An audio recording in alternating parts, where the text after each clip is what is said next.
Dis-nous, quand cela arrivera-t-il et quel sera le signe de ton avènement et de la fin du monde?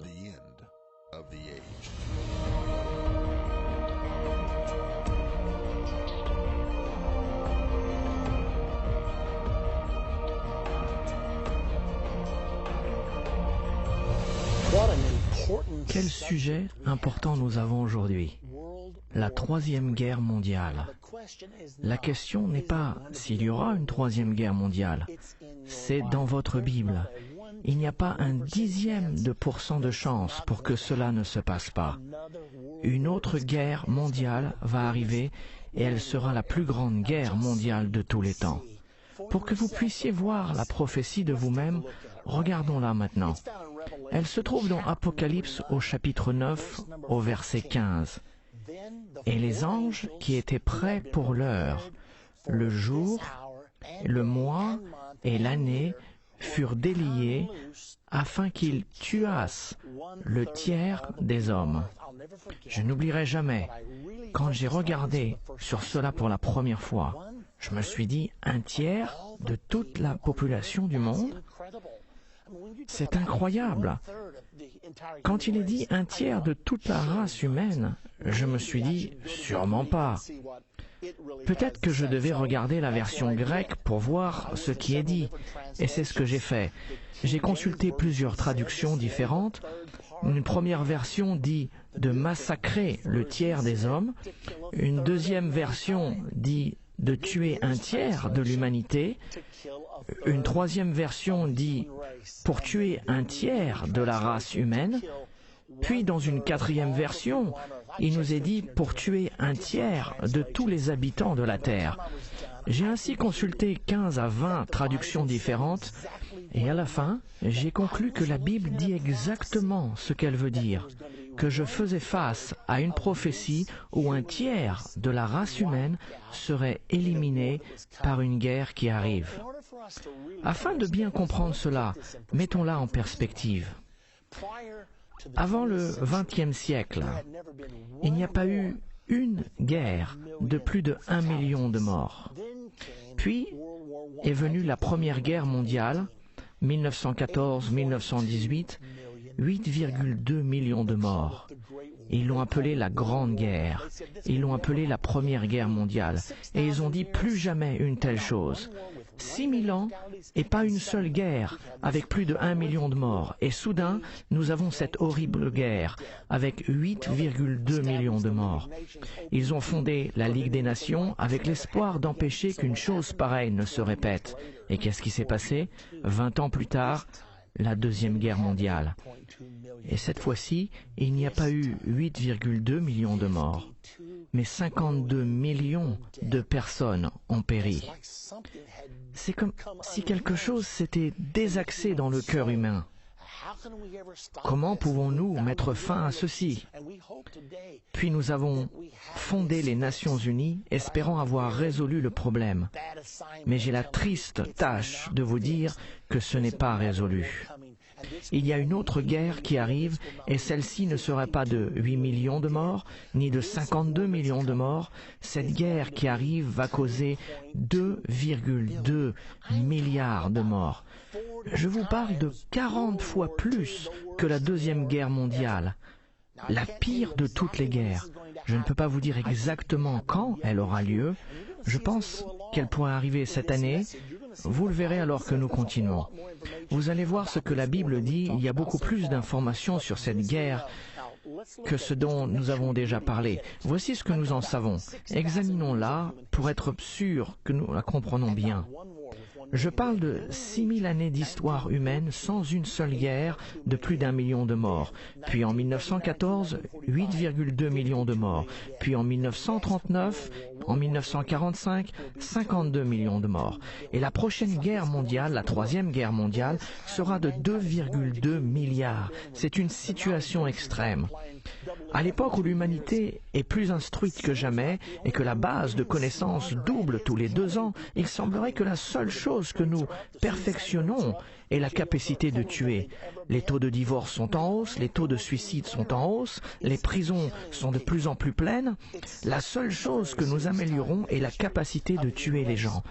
C'est un moment crucial dans l'histoire de l'humanité. La Bible nous dit où la troisième guerre mondiale commencera. De nouveau dans Apocalypse 9, il s'agit de la prophétie de la 6e trompette. Écoutez ce qui est dit à partir du verset 13. Le 6e ange sonna de la trompette, et j'entendis une voix venant des 4 corps de l'autel d'or qui est devant Dieu, et disant au 6e ange qui avait la trompette, « Délie les 4 anges qui sont liés sur le grand fleuve d'Euphrate, et les 4 anges qui étaient prêts pour l'heure, le jour, le mois et l'année, furent déliés afin qu'ils tuassent le tiers des hommes. » De quoi parlons-nous ici? La rivière d'Euphrate. L'Euphrate se trouve au Moyen-Orient et ces anges ont été liés dans le fleuve d'Euphrate. Les anges sont des esprits. La Bible nous dit que les anges sont des esprits serviteurs pour nous qui sommes les héritiers du salut. Mais ces anges-ci ne sont pas de bons anges. Vous savez qu'un tiers des anges se sont rebellés avec Satan, et ainsi un tiers des anges sont des mauvais anges. Ceux-ci font partie de ces mauvais anges. Comment en sommes-nous sûrs? Parce qu'ils sont liés dans le grand fleuve d'Euphrate. Mais quand ils seront déliés, leur mission sera de tuer un tiers de l'humanité. Maintenant, voyons où se trouve le fleuve l'Euphrate. L'Euphrate commence en Turquie, dans le nord. Puis il traverse la Syrie. Il pénètre la frontière nord de l'Irak. 60 à 70% de l'Euphrate se trouve en Irak, où nous avons nos troupes postées en ce moment. La guerre fait rage le long de l'Euphrate depuis l'année 2003, depuis notre invasion de l'Irak. Et finalement, l'Euphrate se termine dans le golfe Persique. La Bible indique que c'est de là que la troisième guerre mondiale émanera. Si cela est vrai, il semblerait qu'elle soit sur le point d'éclater si ce n'est pas déjà fait. Regardons sur cette carte. Vous pouvez la voir sur votre écran. Remarquez que la ligne jaune commence dans le nord, en Turquie. Elle passe par la Syrie, au travers de l'Irak, puis passe à environ 80 km de l'Iran. Nous avons un conflit avec l'Iran qui est en cours. Nous avons la guerre qui continue en Irak. Quoi qu'ils essayent de nous dire qu'elle est presque finie, les bombardements continuent tous les jours. Puis en remontant la région, vous avez l'Afghanistan et le Pakistan. La Bible prophétise que la troisième guerre mondiale commencera dans cette partie du monde. Elle ne sera probablement pas contenue uniquement à cet endroit, car pour tuer 2,2 milliards de personnes, il va falloir atteindre une plus grande partie du monde. La population mondiale est de 6,8 milliards de personnes actuellement. La question est donc, qui participera à cette guerre? Nous savons que Mao Tse-tung, le défunt dirigeant de la Chine, s'était vanté dans son journal qu'il pourrait organiser une armée de 200 millions. Le verset 16 de cette prophétie dit le nombre des cavaliers de l'armée était de 200 millions. Et j'en entendis le nombre. C'est plutôt incroyable que cet homme irreligieux et athée ait cité le même chiffre qui se trouve dans le verset 16 du 9e chapitre du livre de l'Apocalypse. Il dit, nous pouvons mettre en place 200 millions de soldats. La Bible dit qu'il s'agit du nombre des cavaliers. Cela signifie-t-il que la Chine fera partie de cette guerre? C'est fortement improbable. Mais on ne peut pas en être certain, car il existe au moins 2 autres entités sur Terre en ce moment qui sont capables de mettre en place 200 millions de soldats. Nous savons que le monde islamique a une population de 1,5 milliard. La population de la Chine est de 1,3 milliard. Ainsi, si le monde islamique s'unissait et commençait à combattre, il pourrait former une armée de 200 millions. L'Inde compte environ 1,1 milliard d'habitants et pourrait donc mettre autant de soldats sur les champs de bataille.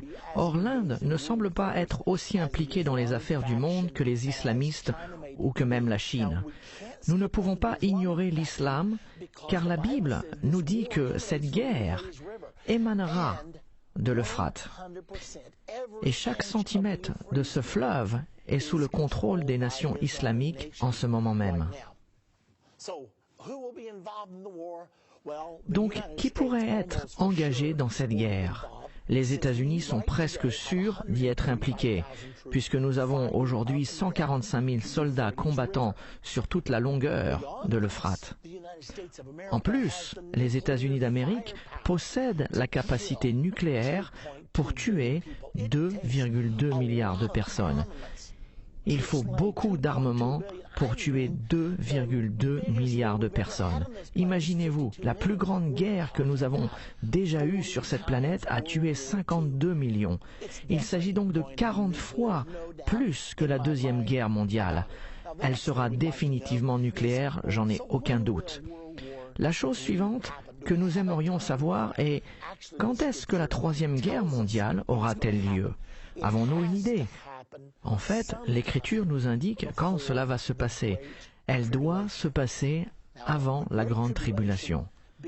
La Grande Tribulation commencera 3 ans et demi avant la bataille d'Armageddon et la deuxième venue de Jésus-Christ. Je sais qu'un grand nombre de personnes disent « Je pensais que la Grande Tribulation était 7 ans avant la bataille d'Armageddon », mais c'est une erreur. Permettez-moi de vous donner les Écritures, car certains d'entre vous peuvent être intéressés, surtout si toute votre vie vous avez cru que la Grande Tribulation durerait 7 ans. Laissez-moi vous donner les Écritures qui nous disent explicitement que la grande tribulation durera 3 ans et demi.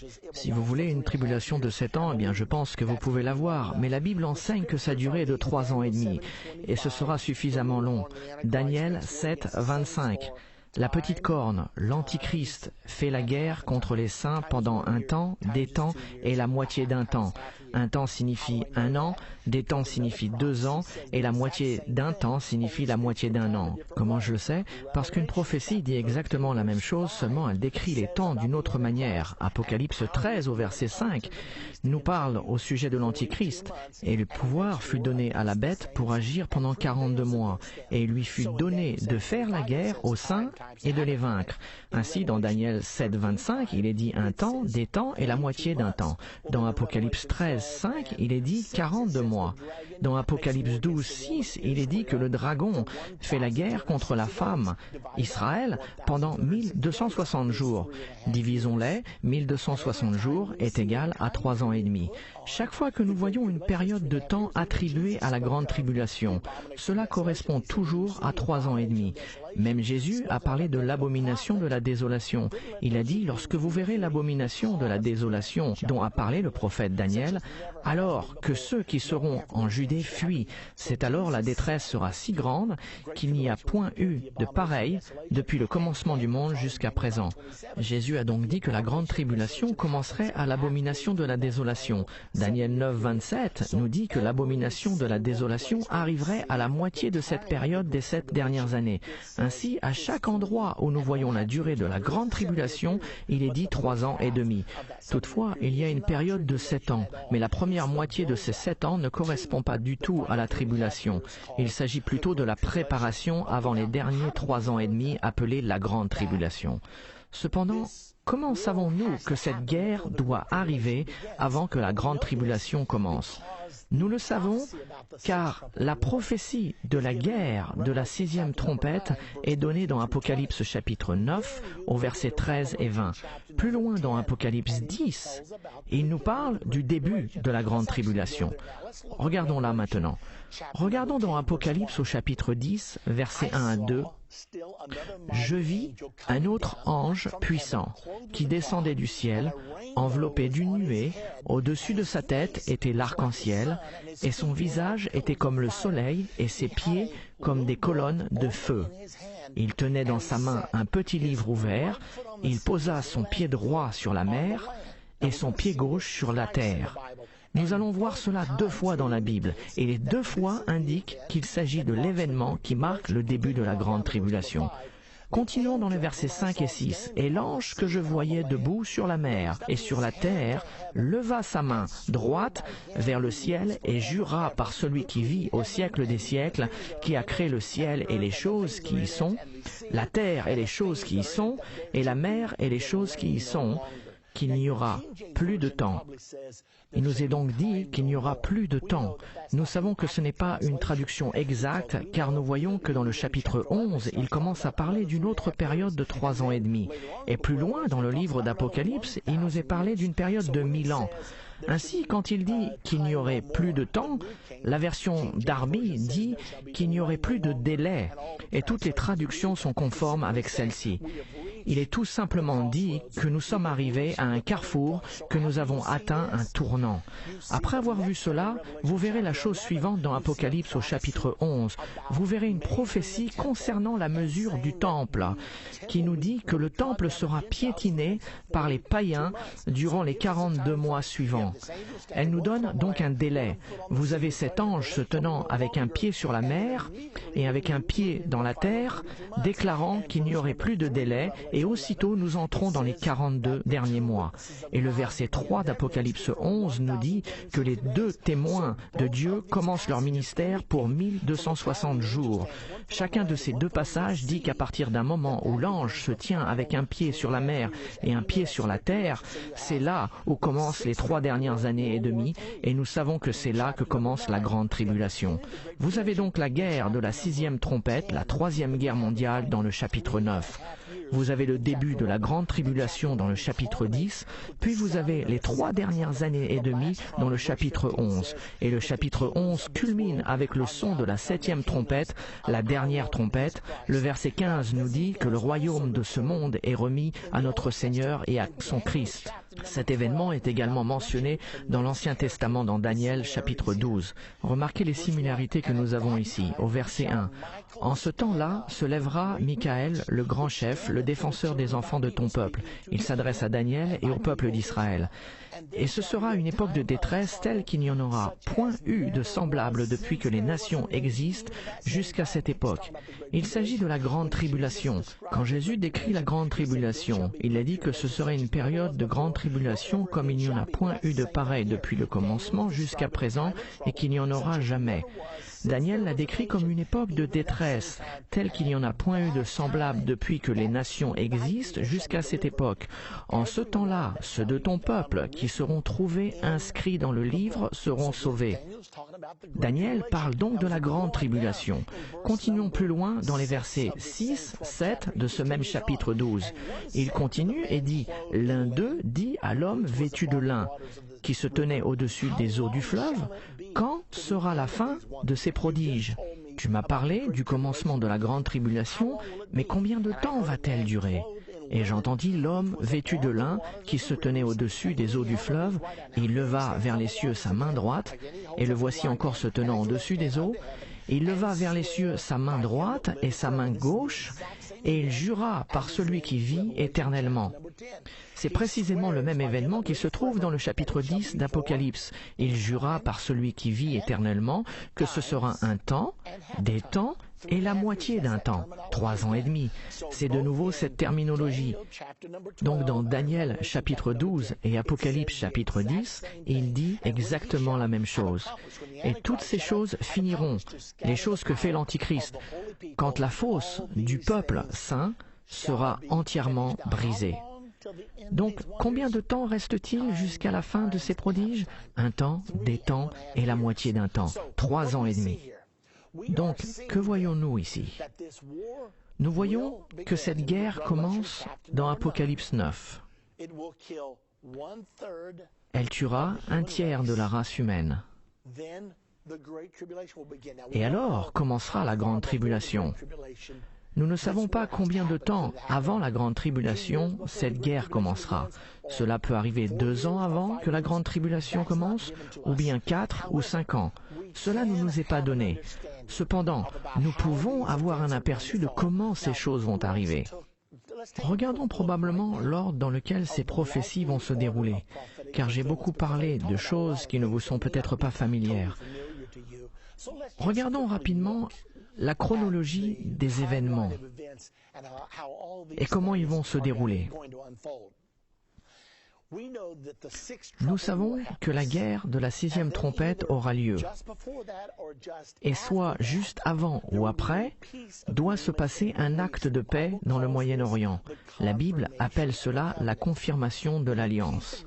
Quand le pacte de la paix sera fait, cela ouvrira la voie pour finaliser les frontières d'Israël et placer le mont du Temple sous le contrôle international, permettant ainsi la construction d'un temple. Quand cela arrivera, nous savons que cela marque le début des 7 années avant la bataille d'Armageddon et le retour de Jésus-Christ sur terre. Donc, nous avons la guerre de la 6e trompette, nous avons la paix internationale dans le Moyen-Orient qui est confirmée, et peu de temps après, dans une période de 3 ans et demi, le temple juif sera reconstruit. Il semblerait que cela va se passer pendant la période de 3 ans et demi. La Bible nous dit spécifiquement, à 2 ou 3 endroits, qu'Israël rebâtira son temple sur le mont du Temple. Donc le temple sera reconstruit. Une fois le temple reconstruit, le peuple juif recommencera les sacrifices d'animaux. Et quand ils commenceront ces sacrifices, ce ne sera pas bien vu par les activistes pour les droits des animaux ainsi que tous ceux qui y sont opposés. Il y aura donc une multitude de problèmes qui vont surgir de ces événements qui se passeront en Israël. Je ne vous dis pas que ces choses vont peut-être arriver. La Bible nous dit spécifiquement que ces choses vont arriver. Ainsi, les sacrifices seront institués et à cause des protestations, la Bible nous enseigne que l'Antichrist fera arrêter les sacrifices et l'ablation. Il fera cesser le sacrifice quotidien. Ceci est prophétisé au moins 3 fois dans votre Bible. Puis non seulement il fera cesser le sacrifice, mais il imposera son autorité sur le mont du Temple. À ce moment, le mont du Temple sera placé sous le contrôle international, ce qui est déjà proposé par le gouvernement des États-Unis aujourd'hui. Ils ont déjà déclaré la solution pour résoudre le conflit du contrôle de Jérusalem et du contrôle du mont du Temple et de les placer sous le contrôle international. Et c'est apparemment ce qui va se passer, car au milieu de tout ce chaos et du conflit, la Bible nous dit que l'Antichrist se tiendra sur le mont du Temple et proclamera « Je suis au contrôle ici, je suis l'ultime autorité ici ». La Bible a un nom spécial pour cet événement, appelé l'abomination de la désolation, car le Dieu Tout-Puissant a dit qu'il placerait son nom à Jérusalem et sur le mont du Temple. Et quand l'Antichrist se tiendra là, usurpant la place de Christ, et quand Satan s'introduira à la place du Dieu Tout-Puissant, la Bible appelle cet événement à plusieurs reprises l'abomination de la désolation. Et la Bible dit que l'abomination de la désolation est le moment où l'Antichrist sera révélé, mais pas au monde entier. La plupart du monde ne saura pas qu'il est l'Antichrist. Mais pour ceux qui marchent avec Dieu, qui comprennent la prophétie biblique, ils le sauront. Voilà votre Antichrist. C'est le dirigeant mondial qui va perpétrer la grande tribulation dans ce monde. Quand l'abomination de la désolation prendra place, souvenez-vous de ce que Jésus a dit. Lorsque vous verrez l'abomination de la désolation, la détresse sera si grande qu'il n'y en a point eu de pareil depuis le commencement du monde et qu'il n'y en aura jamais. Quand la grande tribulation commencera, c'est à ce moment-là que la marque de la bête sera instituée. C'est là que chaque personne sur terre sera forcée de prêter serment à l'Antichrist et à son gouvernement mondial. C'est alors que tout le monde sera obligé d'avoir une marque ou un numéro afin de pouvoir acheter ou vendre. Et cela va durer pendant 3 ans et demi, la période de la grande tribulation du règne de l'Antichrist. Souvenez-vous, Apocalypse 13, 5, le pouvoir fut donné à la bête pour continuer 42 mois et tout culminera finalement à la bataille d'Armageddon. Nous avons fait ici une vue d'ensemble des prophéties et comment elles s'assemblent toutes. Dans notre prochaine partie de la Troisième Guerre mondiale, nous découvrirons qui participera. Je suis intéressé par cela. Et à quoi ressemblera le monde après qu'un tiers de l'humanité aura été détruit? Quand 2,2 milliards seront morts, on devra les enterrer avec des bulldozers. Et après cela, que se passera-t-il? Nous saurons également quelles nations feront partie du gouvernement mondial de l'Antichrist, car la Bible nous le révèle. Et dans la prochaine partie de la Troisième Guerre mondiale, vous le verrez clairement dans votre Bible. Elle nous montrera quelles nations vont participer au système du gouvernement mondial. Ce qui est peut-être même plus important, c'est que nous allons apprendre ce qui va se passer avec les États-Unis d'Amérique et ce qui va se passer avec la nation d'Israël. À quoi ressemblera le règne de l'Antichrist? Sera-t-il si puissant que quiconque lèvera sa main contre lui sera détruit? Comment cela va-t-il vous affecter? Comment cela va-t-il m'affecter? Tout cela nous est révélé dans la deuxième partie de cette incroyable prophétie. Je parle de la Troisième Guerre mondiale. Arrive-t-elle? Absolument. Peut-on l'empêcher? En aucun cas. Elle est prophétisée dans votre Bible. Donc, que devons-nous faire?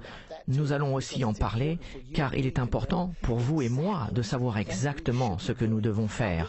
Ce sont des informations cruciales pour nous tous. Donc, quoi que vous fassiez, ne manquez pas la prochaine partie de la Troisième Guerre mondiale. Dans cette partie de la Troisième Guerre mondiale, nous allons découvrir à quoi ressemblera le monde lorsqu'un tiers de l'humanité, soit 2,2 milliards de personnes, aura été tué. Nous allons également découvrir ce qui arrivera aux États-Unis et à la nation d'Israël après cette guerre. Nous allons aussi apprendre qui seront les principaux membres du gouvernement de l'Antichrist. Cette leçon sera donc incroyablement importante. Afin de pouvoir continuer plus loin, révisons rapidement ce que nous avons étudié dans la partie précédente au sujet de l'ordre des événements de la fin des temps. Nous allons les survoler rapidement. Nous savons que la guerre de la 6e trompette va arriver à cette période, la paix internationale dans le Moyen-Orient sera confirmée, le temple juif sera reconstruit sur le mont du temple, près du dôme du rocher, le mont du temple sera partagé, les sacrifices de ce nouveau temple juif seront institués, puis les sacrifices seront arrêtés par l'Antichrist. Il se tiendra sur le mont du temple, proclamant « Je suis l'autorité suprême ici ». La Bible nous dit qu'il s'élèvera lui-même au-dessus de tout ce qui est appelé Dieu ou qui est adoré. Et c'est ça qui sera appelé l'abomination de la désolation. La Bible dit également que ce sera la révélation de l'Antichrist. C'est de cette façon que ceux qui comprennent les prophéties seront sûrs que c'est lui. C'est ainsi le début des 3 dernières années et demie appelées la Grande Tribulation. C'est pendant ces 3 dernières années et demie que la marque de la bête sera instituée. Il s'agira d'une marque ou d'un numéro que chacun sera forcé d'accepter. Sinon, ils ne pourront ni acheter ni vendre, ce qui signifie qu'ils ne pourront probablement pas travailler.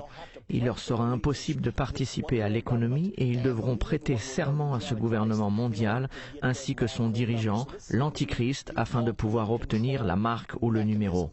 Ce sera donc le système du contrôle absolu. À la fin des 3 ans et demi, le système du gouvernement mondial s'efforcera d'envahir la nation d'Israël, déclenchant ainsi la bataille d'Armageddon. Naturellement, c'est à Armageddon que Jésus reviendra sur terre pour combattre les armées du gouvernement mondial, les anéantir et établir son royaume, un royaume qui ne passera jamais et qui ne sera jamais détruit.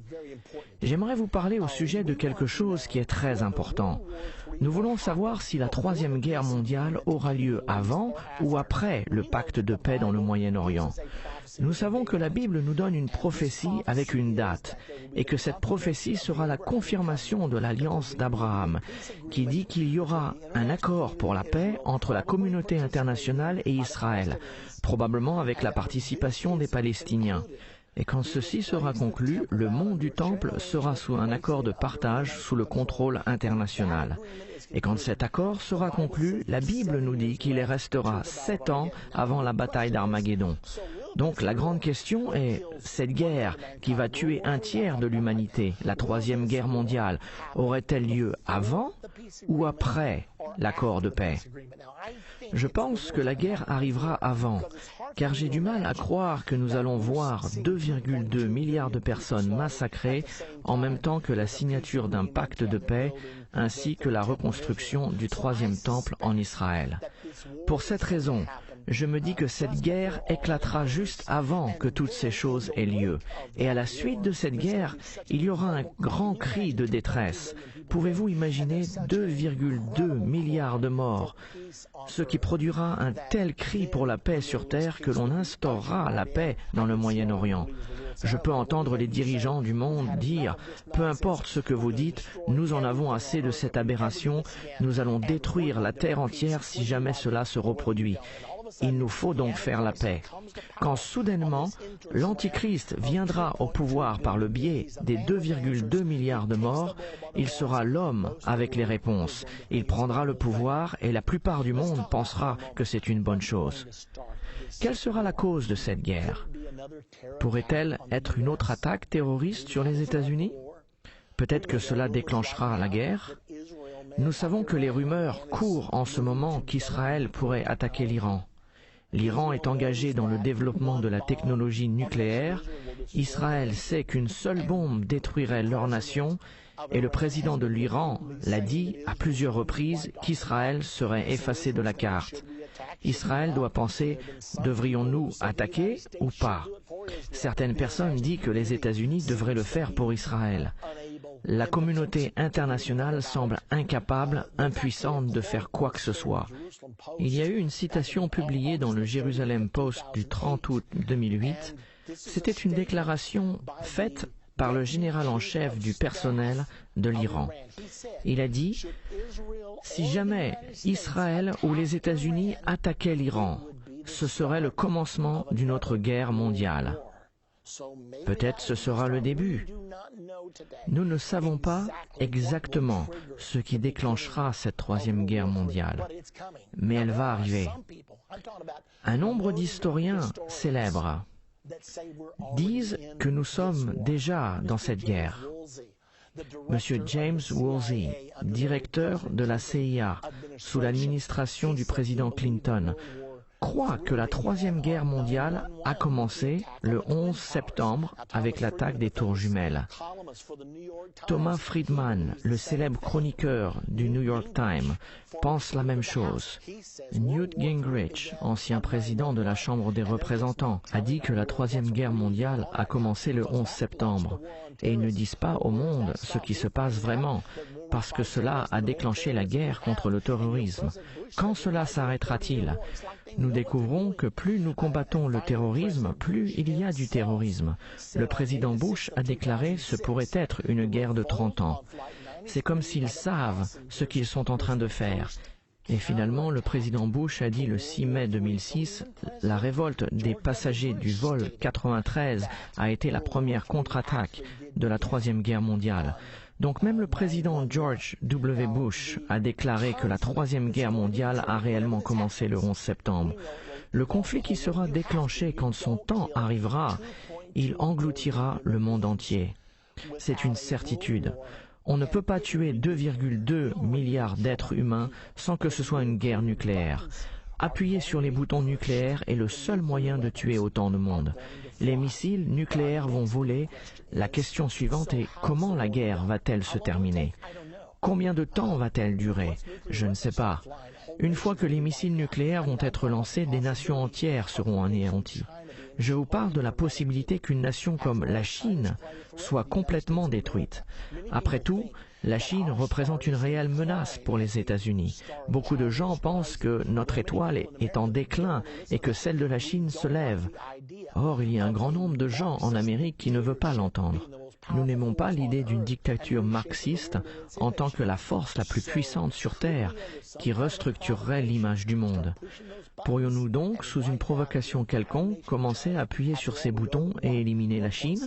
Après tout, nous leur devons 1,7 trillion de dollars. Ils ont menacé de nous mettre en faillite. Mais si nous éliminons la nation entière, combien lui devons-nous?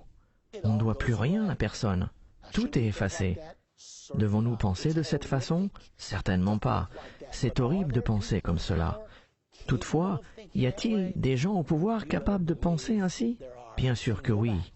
Retournons à la Première Guerre mondiale, 8,2 millions de morts. La Deuxième Guerre, 52 millions. Et le même démon persiste dans le cœur des hommes aujourd'hui.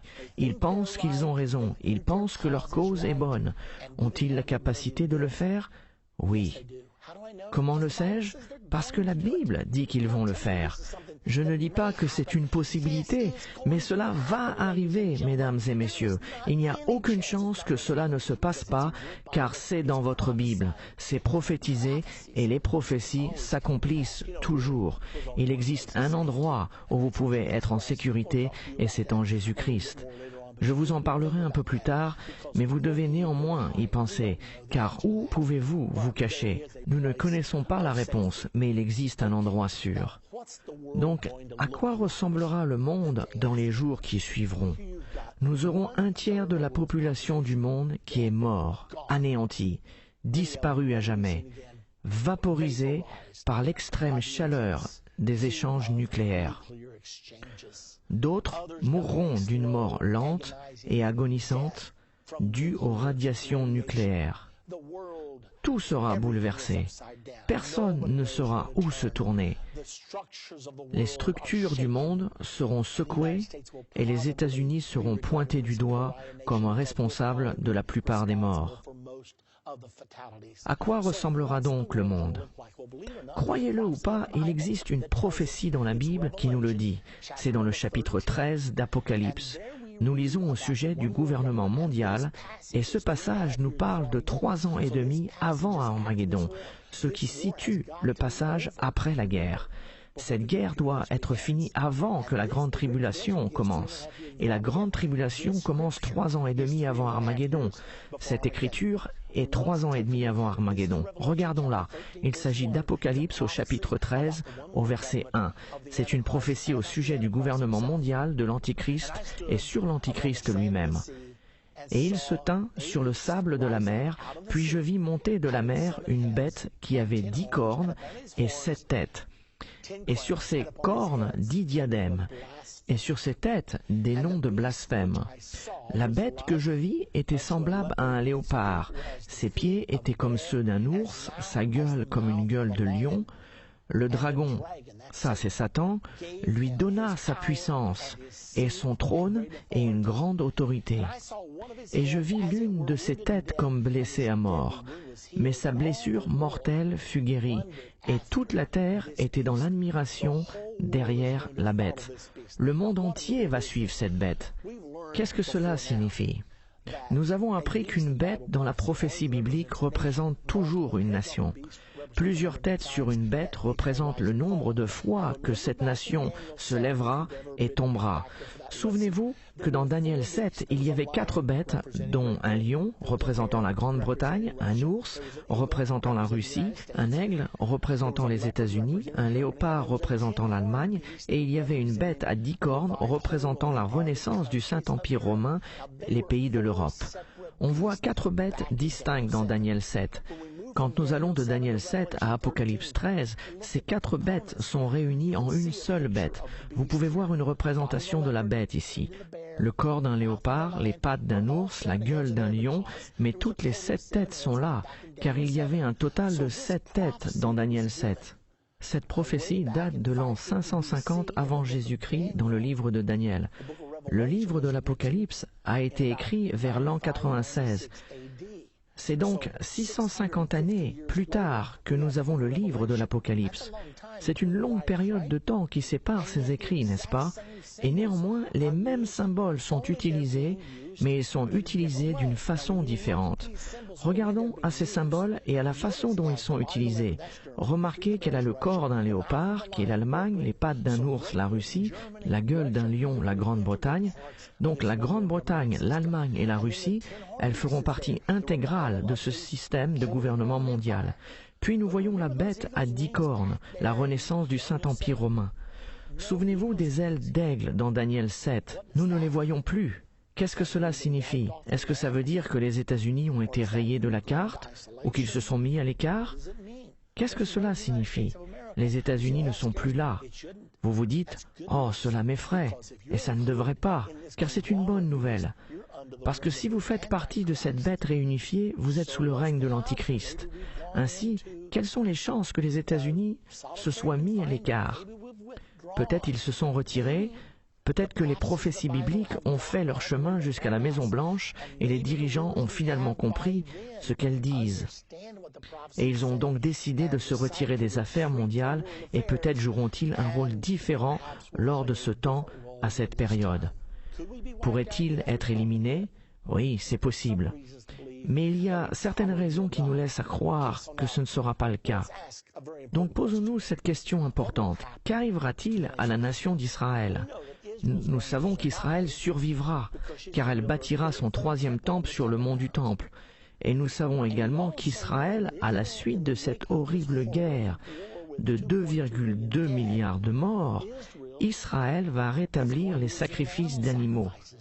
Cela signifie qu'il y aura un réveil quelque peu religieux prenant place dans la nation d'Israël. Toutes ces choses doivent être achevées avant que l'Antichrist prenne totalement contrôle du pouvoir. À la suite de cette guerre qu'Israël subira, ils devront rebâtir leur temple. Il devra y avoir la paix sur terre. Israël croit que la clé pour pouvoir avoir la paix sur terre est de rebâtir le temple et que le Messie revienne.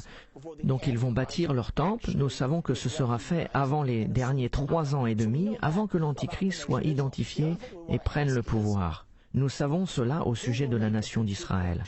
L'autre question que nous devrions nous poser est qui fera partie des 2,2 milliards de morts? Serait-ce l'islam? Il y a une forte chance puisque le monde islamique contrôle l'Euphrate et c'est de là que la guerre viendra. De plus, dans le nouvel ordre mondial, il y aura un système politique mondial et un système religieux mondial. L'islam est-il disposé à faire des compromis? L'islam est une religion avec une forte opinion. Seront-ils disposés à se soumettre à un système religieux mondial? Peut-être qu'ils le seront, je ne sais pas. Parce que la fausse religion, et l'islam est une fausse religion, est toujours prête à faire des compromis. Ils n'adhèrent pas à la vérité, ils suivent tout ce qui leur convient et qui est le mieux pour eux. Cependant, d'après mes recherches sur l'islam, j'ai le pressentiment qu'ils n'accepteront jamais de se mélanger totalement. Par conséquent, il est possible que l'islam soit en grande partie éliminé. Nous avons 2,2 milliards de morts. Qu'en est-il de la Chine? La Chine n'est pas dépeinte dans les prophéties bibliques. Le dragon dans Apocalypse 13 fait particulièrement allusion à Satan, qui donne le pouvoir au gouvernement mondial. Qu'en est-il d'Apocalypse 16? En regardant la prophétie d'Armageddon, beaucoup de gens pensent que le fleuve de l'Euphrate s'asséchera et que les rois de l'Est viendront faire la guerre contre Israël et qu'il s'agit peut-être de la Chine. Mais on ne parle pas de la Chine, car ces rois sont nommés spécifiquement dans le chapitre 38 d'Ézéchiel.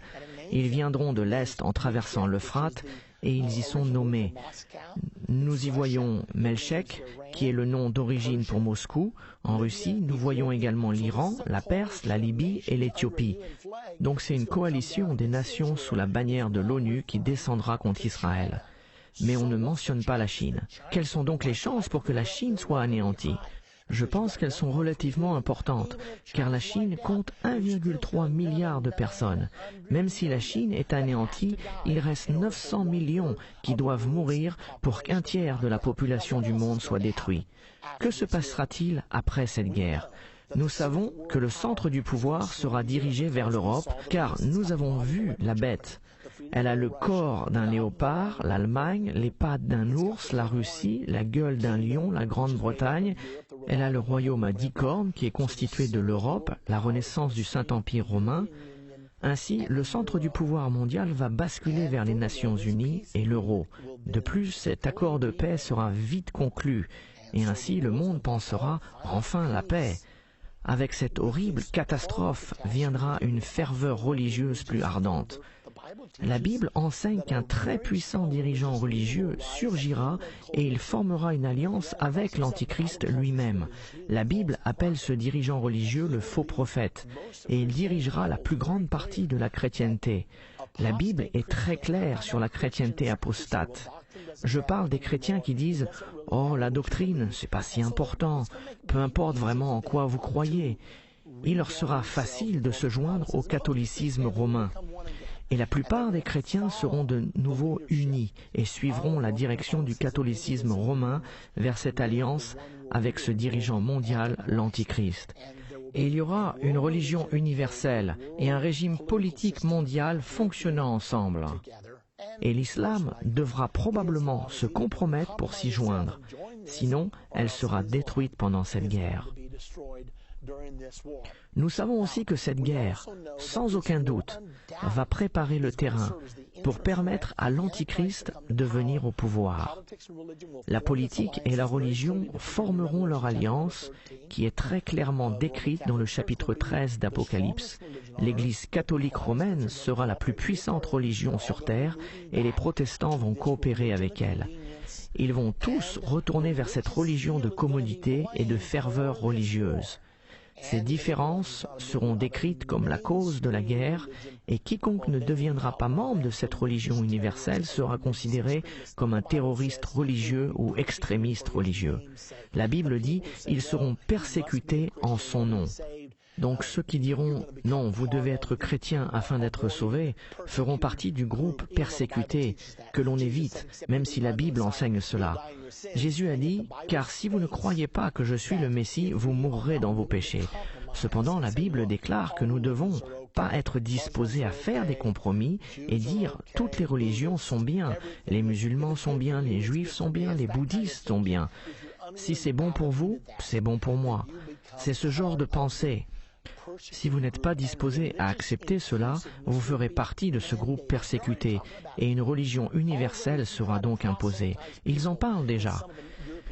Déjà, si vous essayez d'évangéliser des gens dans certains pays européens aujourd'hui, vous risquez de faire de la prison, car ils disent que l'on ne peut plus tolérer un conflit religieux.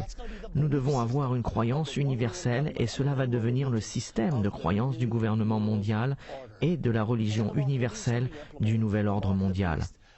Et alors, la marque de la bête sera instaurée, la marque de la bête sera imposée sur l'humanité afin qu'elle obéisse au décret de l'Antichrist.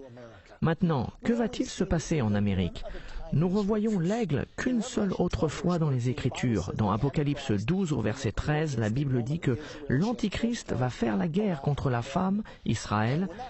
Elle a 12 étoiles au-dessus de sa tête. Et quand cela va se passer, c'est dans le verset 14, « Et les 2 ailes du grand aigle furent données à la femme, afin qu'elle s'envolât au désert vers son lieu. » Où est le lieu d'Israël? C'est la terre promise. C'est la terre qui a été promise à Abraham, et nous savons qu'Israël restera là en sécurité jusqu'à la bataille d'Armageddon.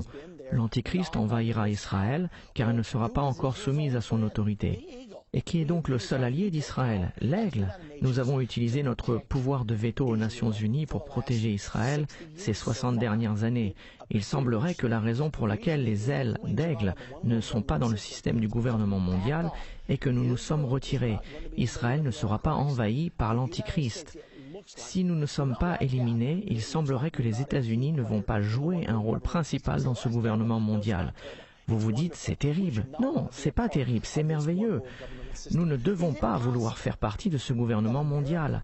Est-ce possible que l'Amérique fasse partie de l'opposition à l'Antichrist? Beaucoup de gens disent le monde entier suivra l'Antichrist, et dans l'ensemble c'est vrai. Néanmoins, nous avons des écritures dans Daniel chapitre 11 qui disent que certains résisteront à l'Antichrist. Au verset 32, il séduira par des flatteries les traîtres de l'Alliance, mais les plus sages parmi eux donneront instruction à la multitude. Au lieu de ce chaos après l'abomination de la désolation, pendant les 3 dernières années et demie, ceux du peuple qui comprennent seront pleinement en mode d'évangélisation.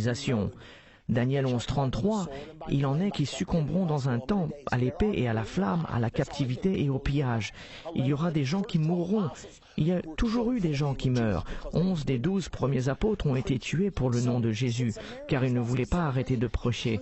Ainsi, puisque l'Amérique n'est pas spécifiquement incluse dans le gouvernement mondial, se pourrait-il que les États-Unis deviennent un lieu pour l'évangélisation du monde?